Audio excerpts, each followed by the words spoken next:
Hi, my name is Luke Wakefield. I'm the head chef at Balthazar restaurant in Perth, CBD. We're going to be making some beautiful brunch dishes for you to enjoy on your Mother's Day today. I'm here with my wife, so I'm going to cook them up for her. We've got a beautiful aligote here from Blind Corner that I'm going to match with a mushroom tart. Kind of similar to what we do at Balthazar, but more adapted for the home. We're going to fill that with some goat's curd. We're going to top it with a beautiful salad and some prosciutto as well. And then after that, we're going to have, with this beautiful cremant here, we're going to go with some caramelized French toast. And I'm going to show you a pretty cool technique that you might not have done before in making your French toast. And then we're going to serve that today with some cherries, some Amarena cherries, and some pistachios as well with some vanilla ice cream. But you can feel free to chop and change any ingredients that you want to. Everything is quite simple to follow along with. I hope you got all of your ingredients ready to go and all the equipment that I've stated in the little list that you would have already received. So there's not much else to do but to get started. So let's make some short crust pastry to start. So firstly, we're going to make the short crust pastry. Very simple. I'm going to show you today how to make it without a machine. All you're really going to need is something like this. A paint scraper would be a good alternative to this. But essentially this is just going to be used to gather the ingredients up on the board. We're going to need 240 grams of plain flour, some salt, 60 grams of chilled water, and 180 grams of unsalted chilled butter that's been cut up into some cubes. These ones are about 1.5 centimeters by 1.5 centimeters, I guess. So all we do is take the plain flour and just dump it onto the bench like this. And then we're just going to take some salt and just give it a good pinch just on there like that. Maybe a little bit more. And we're just going to move that together like that. And then just bring it back in. There we go. Now spread it out a little bit. So we're just going to place our butter on top like this.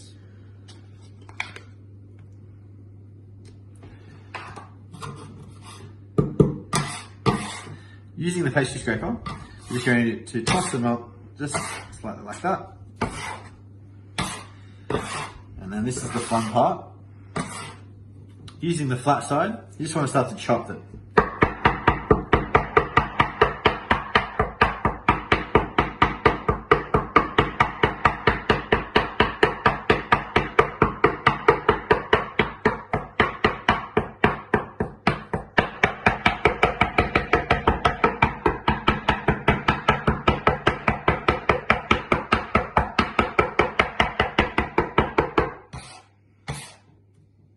Right, once we got it to this stage, and you've woken everyone up in the house, what we want to do is we're going to make a little well in the center, just like this. We're going to place 60 grams of iced water directly in the center, just like that. I'm just going to use our fingers and just move around slightly. We want to just mix it until it's just starting to stick to your fingers. See that liquid's just getting thicker, thicker, thicker, thicker, and then stop. Okay.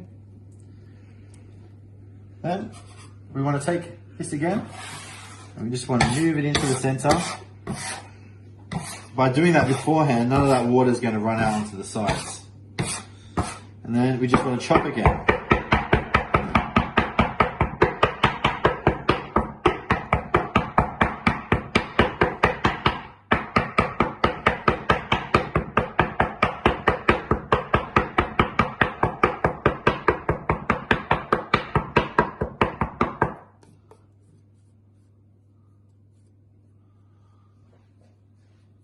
Okay.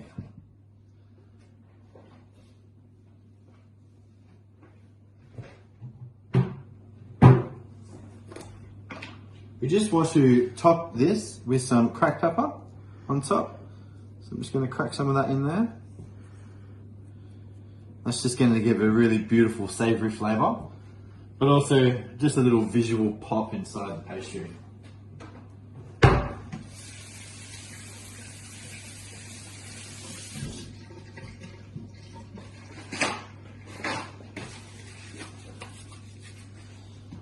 So now we just want to grab the palm of our hands like this now, and we want to just gather our pastry in like this. And now, using this part, we're just going to push down and just pick a different spot every single time and just move them together like that. And what you'll see is, because we've been chopping the butter, it's started to soften, but not too much. It's still really, really cold. And what we're going to have now is little sheets of butter all through this flour, black pepper and salt mixture. And that's all you really want to do before we start to bring it together.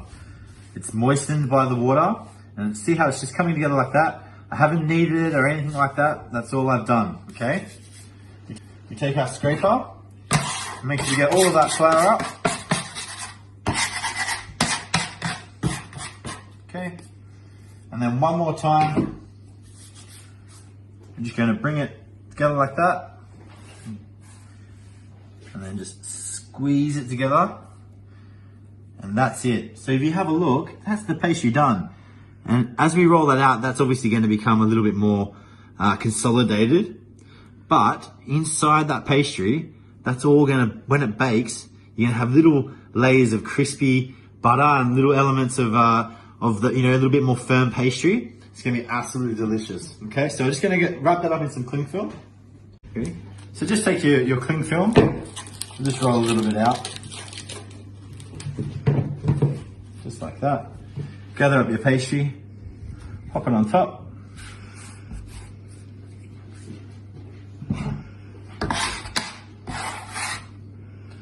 Little stragglers of flour there, it's okay. Just bring the pastry in like this. Roll you some pastry, so the cling film over the top. And then just break that off. And then once you've got it in the cling film, just fold it over the sides like that, just loosely. And then using the palms of your hands again, just bring the pastry together now inside that cling film. And watch that, look. That's just become a dough instantaneously in there. But I haven't worked any of the gluten at all. By the time we finish rolling that out, that'll be perfect. So we're going to put this in to the freezer for about 20 minutes. It's going to get it nice and super, super duper cold. But also not long enough that it's going to start to go rock hard. Because if the pastry gets rock hard, it's going to start to crack as you roll it out. And what I want it to be is nice and rested, cold, but still malleable. So we can get it pinned out and get it onto our pastry forms that we're going to use today. We're going to use some muffin tins today. And then get it baking straight away. All right, put this in the freezer now. Okay, so we're going to make our French toast mixture now. We've got, so French toast, I'll tell you a little bit about that. French toast is called French toast because the French call this pain perdu, which is lost bread. And so this bread is a couple of days old now. I've just taken the crust off it and cut it into some sort of rough, sort of square pieces. So just going to put them into this container here for now. What we need for our liquid mixture for our French toast is 4 eggs, 200 mils of milk, 80 mils or 80 grams of cream. We've got 60 grams of caster sugar, and we've got 30 mils of Grand Marnier. And then we have some vanilla bean. You could scrape a vanilla pod if you wanted to, but we haven't got any here today, so we're just going to use this vanilla paste. So into the bowl to start with, a little squash of this. Oh. If you're using this stuff, probably about a teaspoon, depending on how extravagant you want to be. I've also got a little mandarin here, so I'm just going to set some of that directly into this bowl. And all those oils on the skin of this mandarin are going to just drop all over this bowl. So when I put the sugar in, it's going to soak it all up. Just make sure we get all that off. Okay.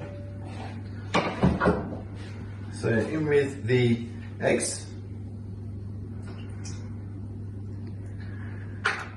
In with the sugar. And then we're just going to use our whisk and just whisk them around nice and gently. Just to break up the eggs. We don't really want to introduce any air into it or anything like that. Just like that.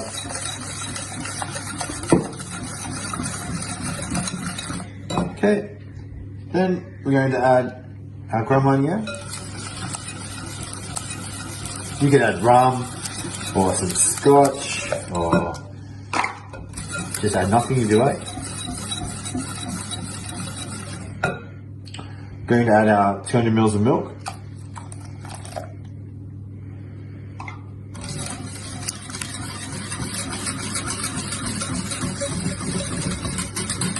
And then we're going to add our 80 mils of cream.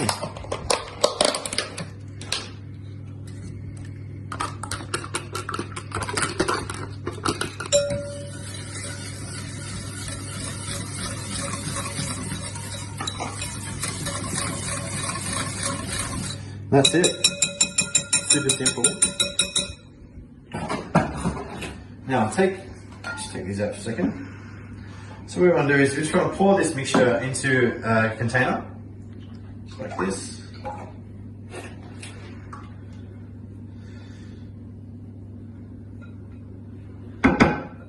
Then we want to take our lost bread, stale bread. We're just going to put them in there like that. Just let them soak in. Okay, just lift them up like that. They'll still be quite firm for now.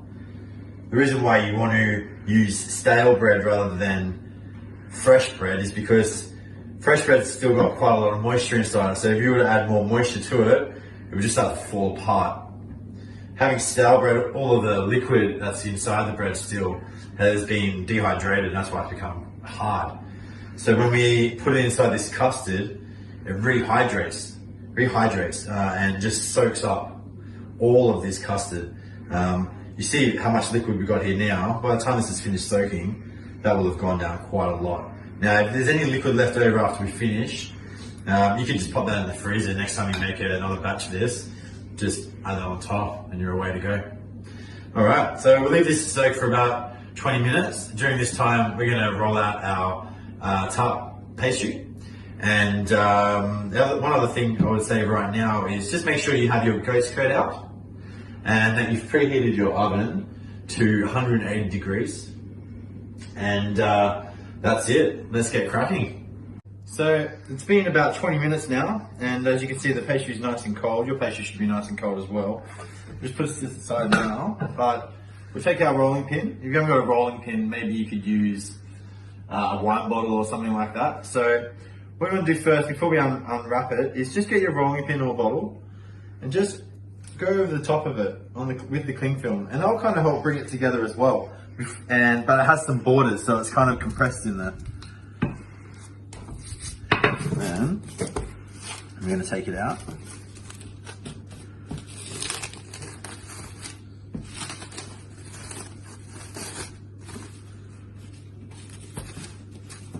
So I've just grabbed some more flour, and I'm just going to use top part of my finger here like this.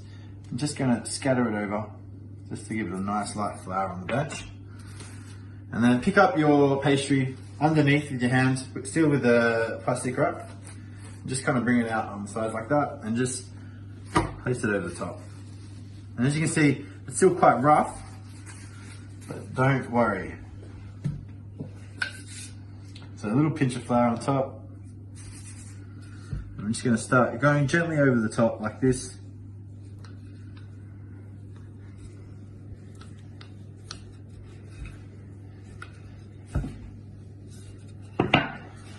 Now just stop every now and again. You can use a scraper to kind of pick it up like this.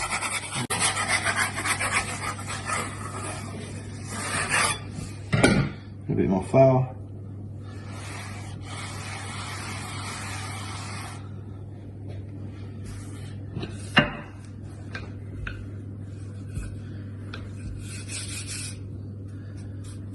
If it's a little bit rough, don't stress, because actually the rougher it is now, the more luxurious the end result actually is going to be.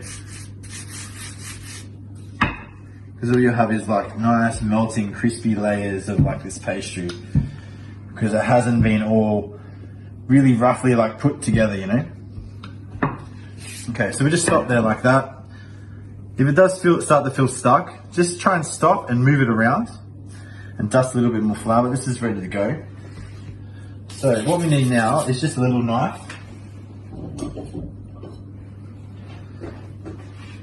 I'm just going to cut little squares out like this.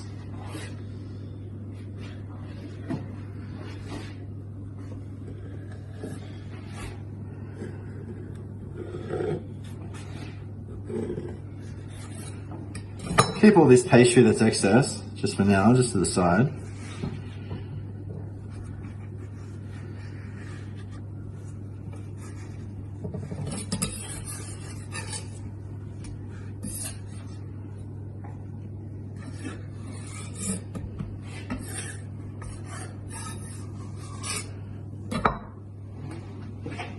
Grab yourself a muffin tin or some tart cases if you have any at home. I'm just going to use a muffin tin today. I'm just going to show you like a slightly different technique where you bake them upside down. It makes it a bit easier than kind of having to press them all into like a tart case or something like that. But if you're using a muffin tin, this is perfect for that. So just using a knife with these squares, just kind of roughly like trim them to kind of be like circles. You don't want them to be too small. Just like that. They don't have to be perfect, you know, we're at home.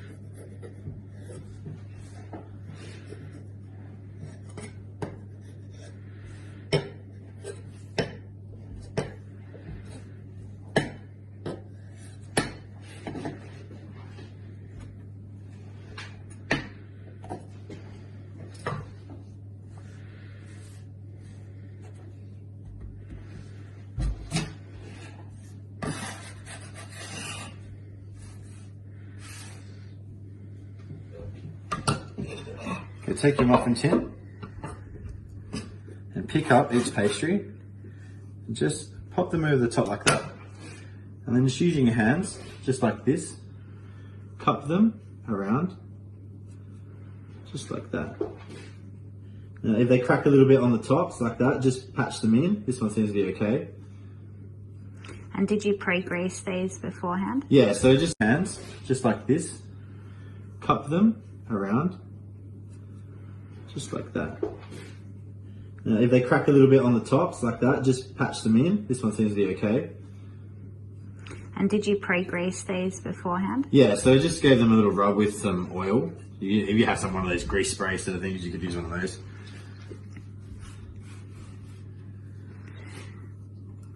So just around like that, just cupping your hands so that if anything does crack, it's not going to fall.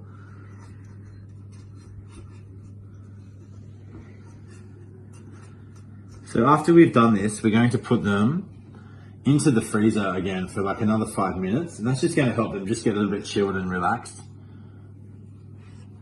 See all these rough little bits here? When that bakes, it's going to be super, super crispy.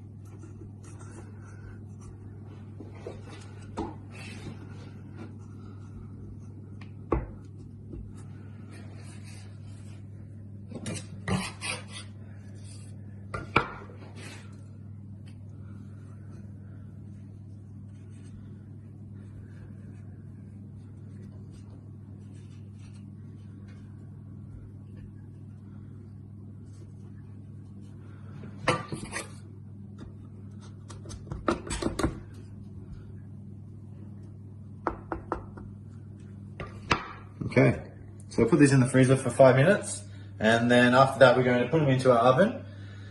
We're going to cook them for probably about 15 minutes. It's been preheating for 180 for a little while now. So yeah, we'll just give them a little rest and we'll put them in the oven.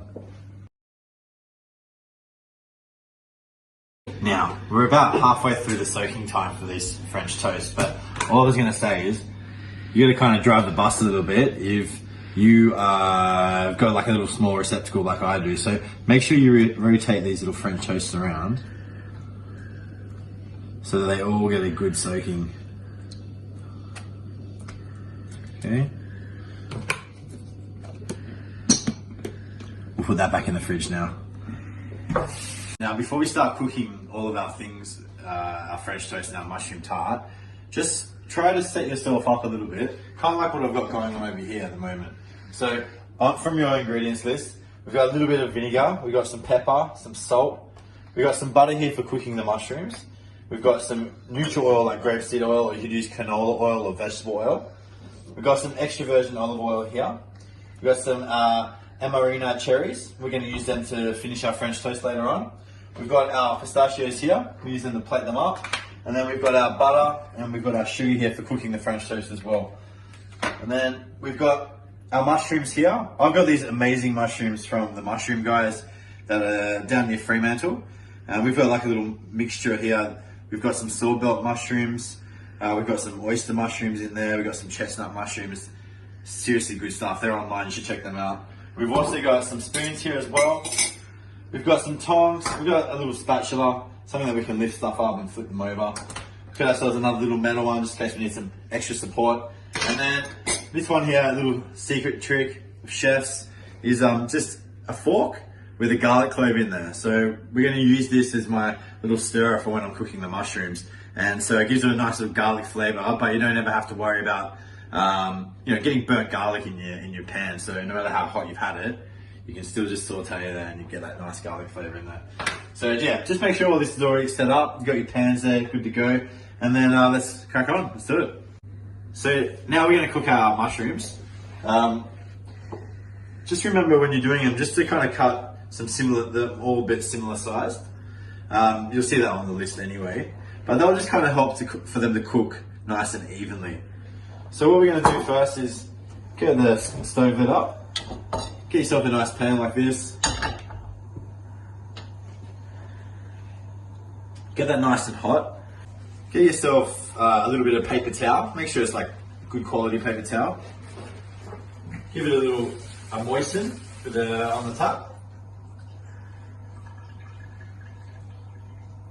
Just so it's like this. And this is a really cool technique I'll show you. So you got your pan nice and hot now. What we want to do before we put any oil in there or anything like that is we're going to give these guys a little bit of a stew in their own aromas, if you like. So gather them up like that. And just put this paper towel directly over the top.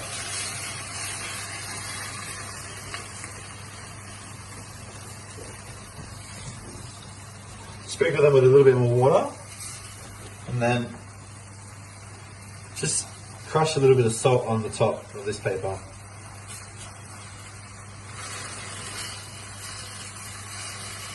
And what I'm doing is I'm steaming these mushrooms.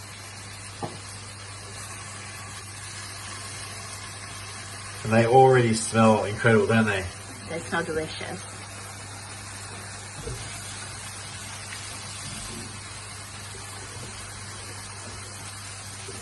So while that's steaming,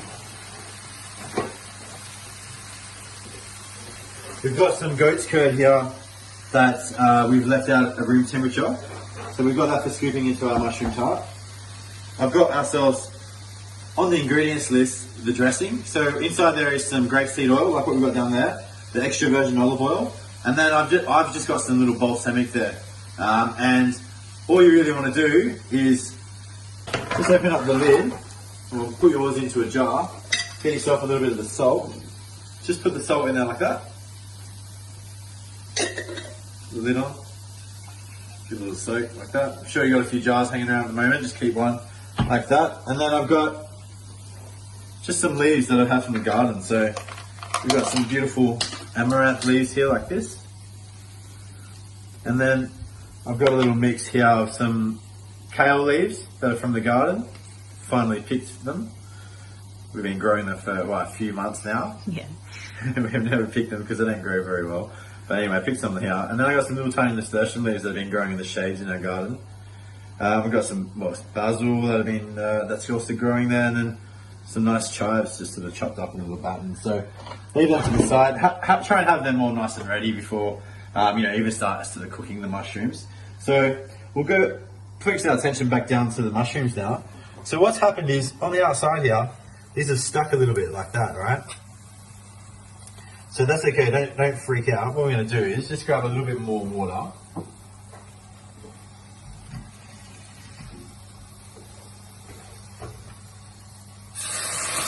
I'm just going to put a little bit more water around here. and just they'll come straight off like that. Just take it off with your tongs. And just have a little check. If they still feel a little bit dry, some of these are moistened up a little bit, just pop that back on.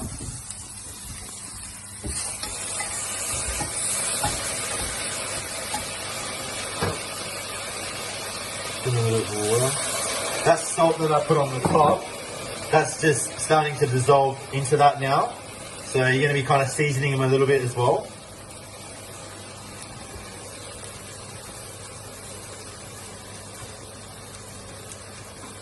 What's really cool about this technique is that the mushrooms are allowed to sort of steam in their own juices and kind of concentrates them down. It's really delicious, but also any of the flavorings that we're going to add at the end, they're not going to be burnt or toasted or anything like that, so it's kind of a little bit more foolproof as well. All you're doing is adding some water, having some paper towel on top. If it gets stuck, put a little bit more water on. But you want to leave them there for about 5 minutes, okay? So let's have a look now. It's getting close now. So again, if we start to have a little stick, just a little bit more water on the outside. That's cool. Lift them up like that. Now, have your little bowl that you had your water in. I've just put that in there, so you've got that there. Oh, I'll put that together. So now you've got a little bit of salt crust up here on the side. That's okay. We haven't seasoned the mushrooms any more than they have to. They're kind of wilted down a little bit. That's fine. We're going to turn the heat off now.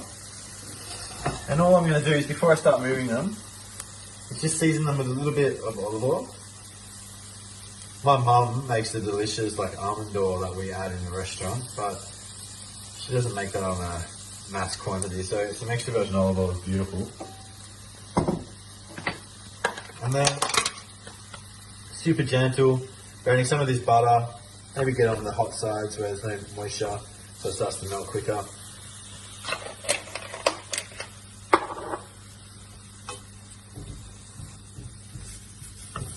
They smell great, huh? They smell amazing. Okay, so you can see they're really gently cooked. They're going to still have some texture inside them, but you've added that butter, you're moving them around with garlic, you're getting that flavour in there. They've already got some salt in there. And then you don't have to be worried about adding any pepper at the start of cooking and it burning. All you're going to do is just put a couple of turns of pepper meal just on them right now. And then over here, what I've got is just a little container, just like this. I'm not going to put anything on the bottom. I'm just going to leave it as is. I'm going to put my mushrooms in there in a second, and all those juices I'm going to collect in there as well. So I'm just going to finish these mushrooms with a little seasoning of my vinegar. You could use lemon juice if you wanted to. I'm using this really beautiful sherry vinegar that's been aged for 25 years. And then all I'm going to do is I'm not going to use this garlic again, so I'm just going to show you the technique. You're probably not going to use it again, so you can move that around a little bit like that. And then use this to have a little taste. And the taste seasoned enough, then you know you don't have to add any more seasoning. You don't have to go getting your fingers in there and doing all these ones. So now we want to empty this into our container.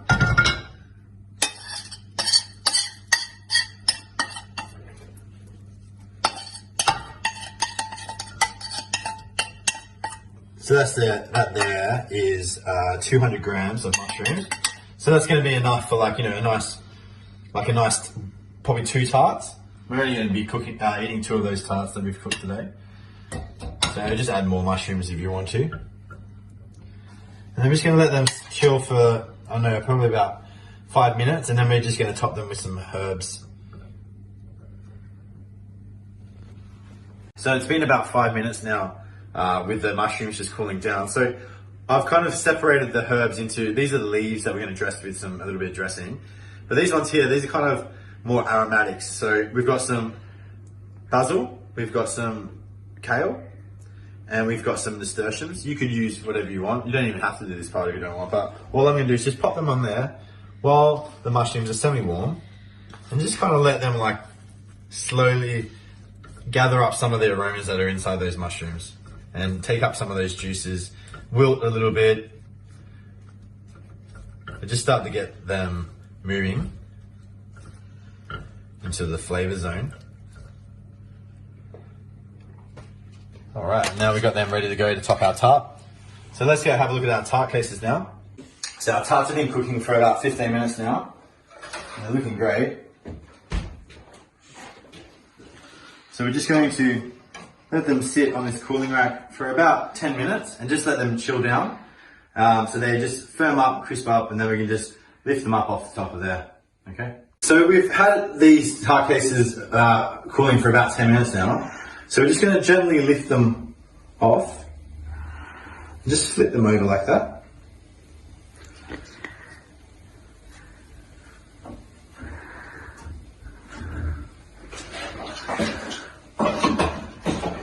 Okay, now it's time to have the fun part where we're going to plate up. So, got everything here. So we've got some beautiful leaves. You can use any leaves you want to. Just pop them in there. You're going to use a little bit of our dressing. You can add more leaves if you want to. But what I do like is to make this dressing still kind of split. So you get that on the, you get that kind of 90s cafe look, you know, of a split dressing on the bottom of the plate. So just a little bit like that, dressing in there, give it a little shake, dress them up. And then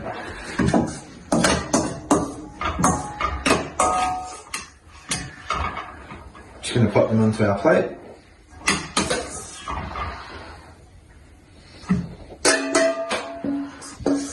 Put our oil around.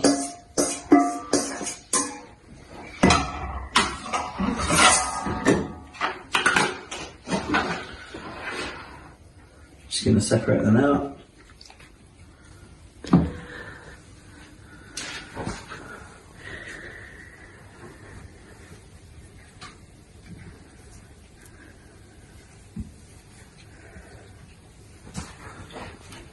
Place one of our tarts in the middle. Put some of our goat's curd. I love to use Julie Drummond's goat's curd from up in Gin from the local goat. Just pop that in the bottom there, add as much as you want. Just pop that like that.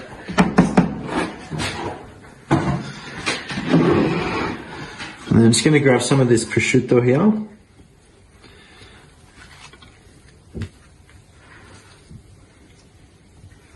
just going to pop that over there, just around the sides.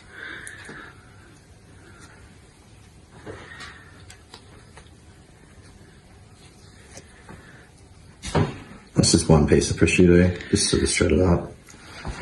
And then take our beautiful mushrooms with our leaves here that have benefited from having a little wilt.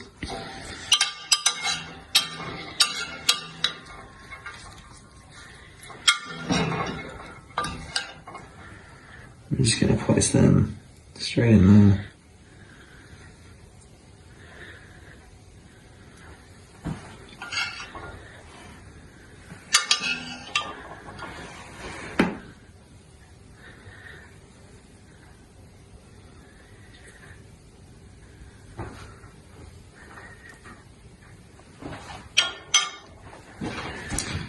And then we have, so just to finish it off, just going to get a little bit more of this. Try and really get that vinegar from the bottom of your jar, so come up to the surface. Kind of looking a little bit like that, if you want to just pan in on that as always. And then just want to pop it around your plate, just kind of let that drizzle out. A little bit more, just pop it on top of there. And there you have our mushroom tart with some prosciutto and a really beautiful delicate short crust pastry that is going to be one of the best ones that you've had. So enjoy it. So we're going to make our French toast now. So for when we're cooking it, we're going to need some butter, we're going to need some water, some sugar. Then we're going to add some Amarena cherries, and then we're going to finish it with the pistachios.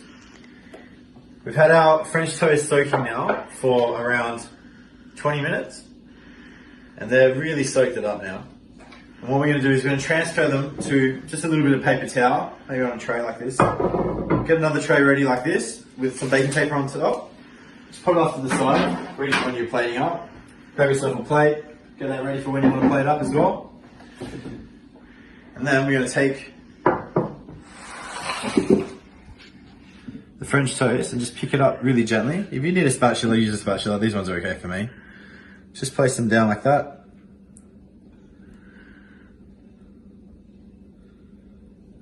These ones here are the ones that have been sitting on top, but they were originally the ones that were soaking. Remember how we changed them over? But inside here, you let them sit there for another day or another 2 days. They're just going to soak even more. They'll become more fragile, but these ones will be even more incredible. And I guess if you practice this technique, you've got these ones to try for today, and then you've got these ones to try in a couple of days more. So you can really nail the technique and remember it forever. Okay, so let's start cooking it. So now we're going to cook the French toast. We've got over here some tongs, little metal spatula, maybe a couple of spoons, tea towel for picking up your pan. And I've got a little bit of oil just to get the butter going when I start cooking the French toast. We've got all our ingredients over here, ready to start cooking it. So I'll just turn on the pan. If you have a non-stick pan, it's probably the best. I've got this pan, which I'll use anyway, which is just to show you that you can make it without needing like a non-stick pan if you just make sure it's nicely oiled at the right time. So just let this heat up for about, probably close to about 40 seconds. And then we will start to introduce a little bit of the oil, and then we'll put our butter in. Now you might need to go for a run after you finish eating this, or maybe after half an hour, but it's definitely indulgent, as is the mushroom tart as well. So it really is something special, something that you will enjoy. Okay, let's get going.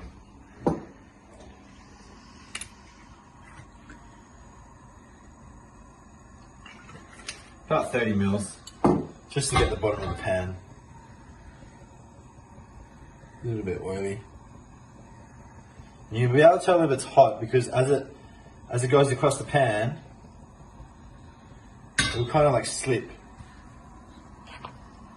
So we'll take our butter now.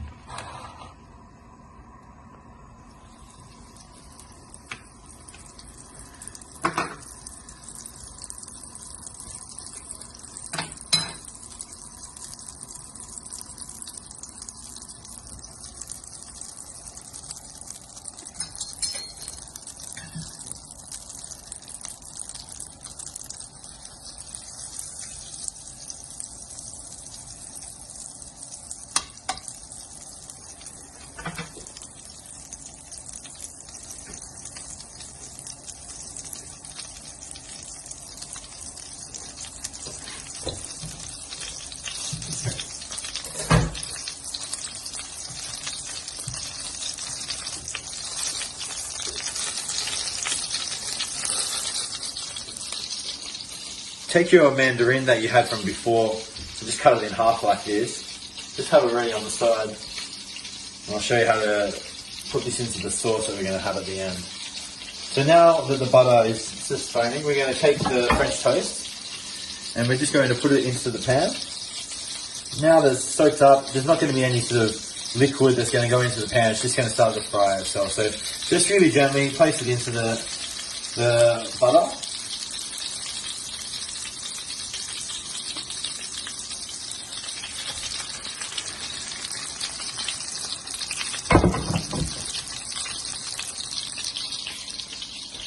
Now we've had this on high heat and the butter's definitely melted. It's starting to like foam a little bit.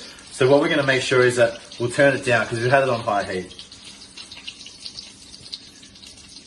You're just going to let that sit there and cook for about 5 minutes. You want to make sure that's really on low heat because you want it to be really nice and gentle, and you want the bread to start to cook and then start to toast because this will be crucial for the end result.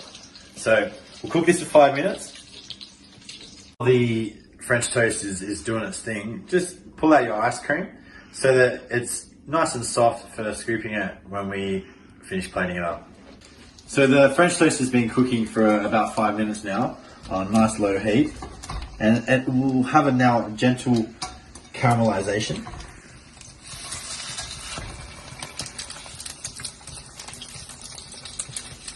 So we're just going to gently flip both of them over.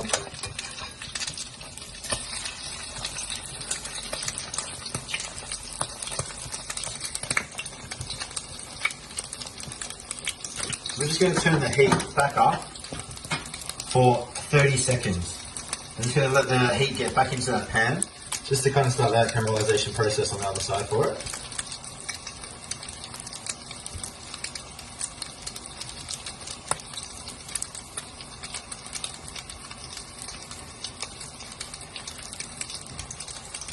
And then we're going to just turn it down.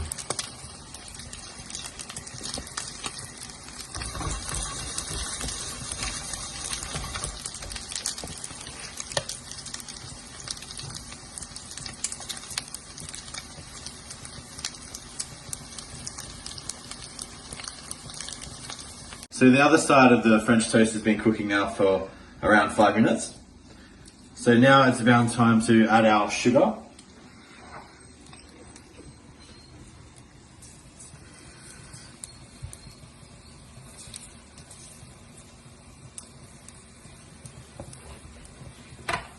And then add a little bit of our water.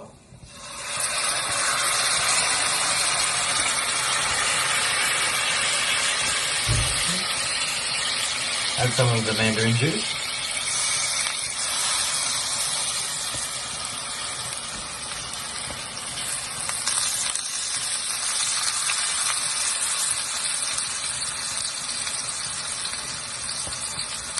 A little bit more, the rest of the water. There we go.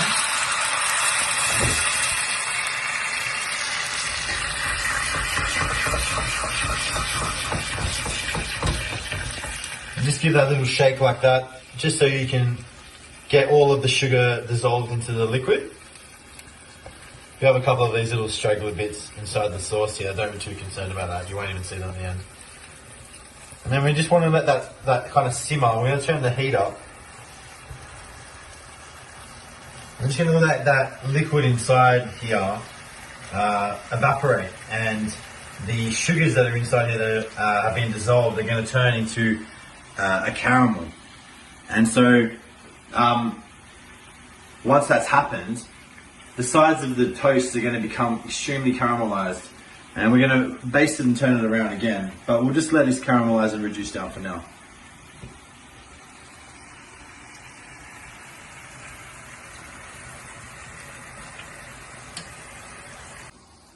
So now the French toast has been sitting here inside this liquid for about 3 minutes now, and it's just starting to resemble what cooking sugar would look like if you were making a caramel.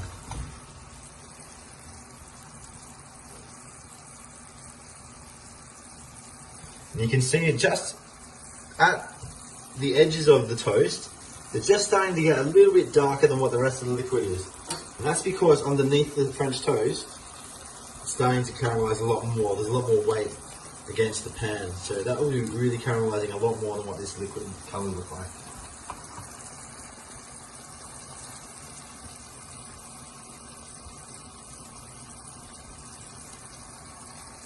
Now at any point, if you can see anything here starting to smoke, or they're starting to get a little bit too dark, don't keep it on high heat. Turn it down.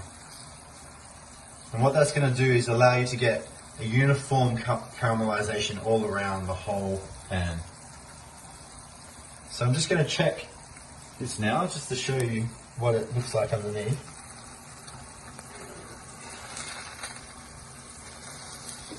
So you can see here, it's extremely caramelized and looking absolutely delicious.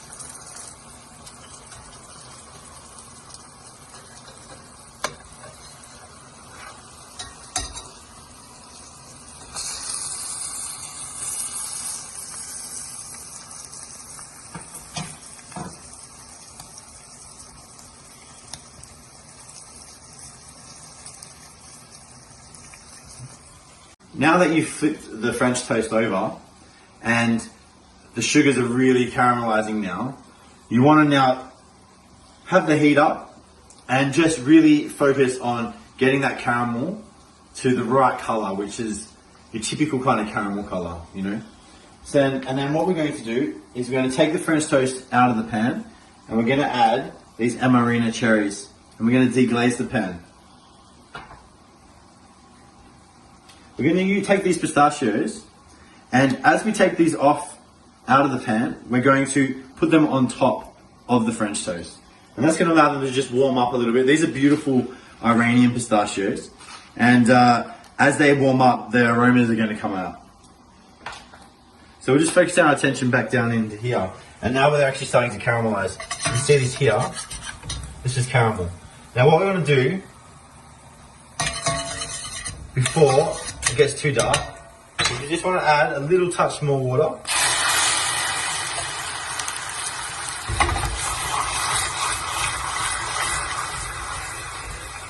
And that's spot on caramel colour. And that other side will be looking totally banging right now. So we've got our tray here. So we're just going to take our French toast over to where our tray was before. And you can see here that there's all this caramel here and it's beautiful, absolutely beautiful, okay? So we're just going to get the French toast now, pick it up, bring it over to the baking paper and just turn it over on this side. Wow, look at that. What do you reckon? Looks amazing. Making me hungry.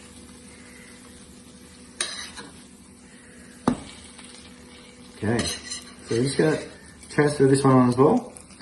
And what this is going to do is this is going to let all of the caramel on the outside of the French toast set. And I'll show you what I mean. I'm going to grab a little bit of this caramel here and put it on this baking paper. And you watch, by the time I finish making this sauce, this will be all firm. And the same thing will be happening on here.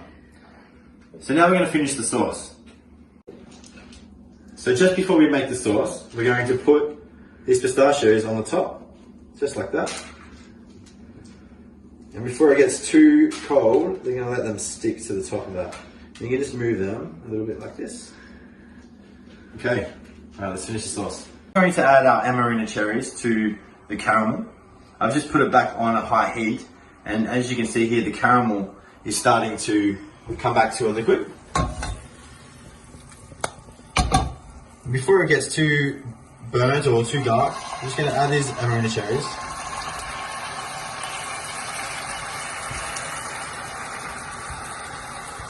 How good is that? The aromas are amazing when you smell them.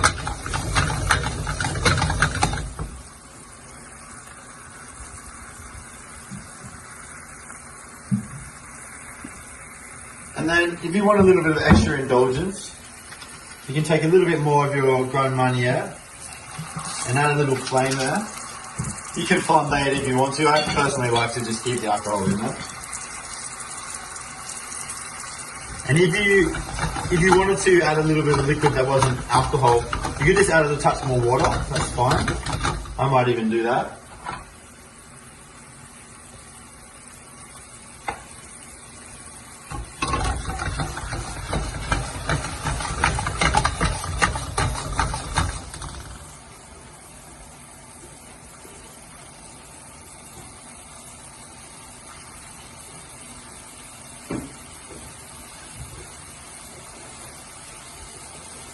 So we just, once it's starting to look like this, and all of these bubbles are all starting to become uniform, this means that the caramel is at a certain stage. So it's not going to, if you capture it now, it's not going to get too thick when you go to sauce it. So just pour that into a bowl, nice and carefully.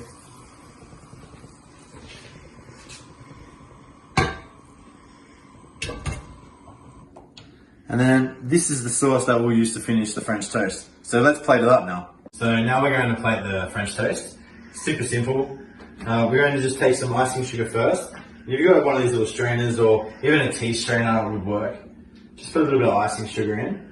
And you just want to, rather than like sort of tap it around, just kind of like move your finger a little bit in there. And that will kind of just really lightly dust them.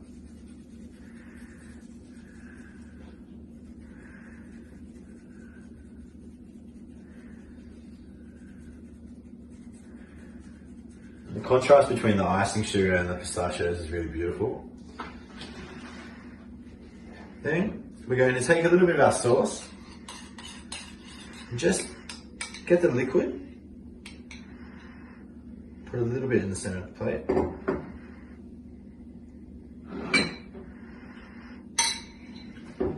Take some of our French toast And now, when you look at it, on top of here, this is like hard caramel. And inside that is luscious bread and butter pudding. So we're just gonna, it's nice and probably warm now. Use your spatula, just pick up underneath, and that'll come just easily off the baking paper. Just put it there. I'll just come back to this. I was just showing you guys before. This here is the caramel. What do you think, Elle? Yeah. This is the caramel that I put on the baking paper just before, just to show you about how it sets. So we'll just put this other one on top.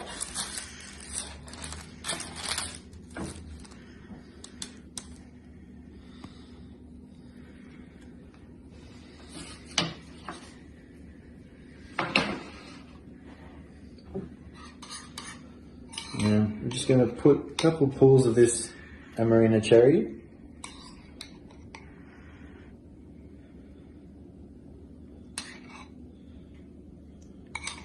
And then rather than swirling around the plate, we're just going to do a nice little pull of it on the side. And with this, well, almost pistachio green plate, looks really beautiful. Put a couple more pistachios that haven't got any icing sugar on top, just for a bit of contrast. And then take your ice cream, whatever flavour you want. I like it vanilla. Big scoop, you've deserved it.